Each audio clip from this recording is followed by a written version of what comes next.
නෑ යකෝ. බය නැතුනට තොට කිචි නේද?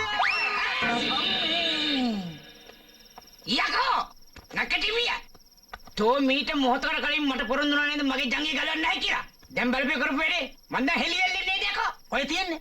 තෝගේ ආච්චිට පොල්ලි හිටවන්න අම්මා. ඔව්. තෝ මොකද මේ හැම වෙලාවෙම අනුන්ගේ ජංගි ගලවන්නේ?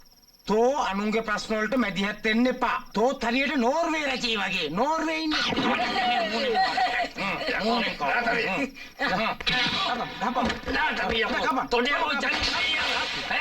තෝ මොකද යකෝ මේ හැම වෙලාවෙම අහිංසක මිනිස්සයාගේ ජංගි ගලවන්නේ ඈ? තොට ඔච්චර මේනියාව නම් තෝගේ ජංගි ගලවලා තෝම බලාගන්න. තෝ පොඩ්ඩේ මේ මොකද ඔන්න ඔය ජංගි කරේ. පොඩ්ඩයි ඉන්න දක්කාමේ කස්ල මුල්ලෙල්ල. දෙන්න මේ මේක ගනින් කම කස්ල මුල්ලෙල්ල. ඔළුවේ දාගනින් ඕක තියාගනින් ඔළුවේ දා කිසි කිලෝනද කිසි